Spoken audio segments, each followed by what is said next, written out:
How to log someone out of your Google account. Let's get started. Launch your Google app. Now click on the profile icon given at the top right corner. Click on the option Manage your Google account. Different options will appear. Navigate to the option Security.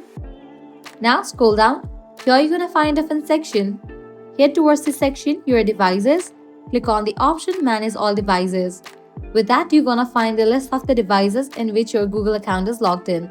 Now head over to any of the device from where you wanna log out. Click on it. Then select the option of Sign Out. With that, your Gmail account will be logged out of that device. So this is how you can easily log someone out of your Google account. If this guide was helpful, don't forget to like, share and subscribe to our channel. Thanks for watching.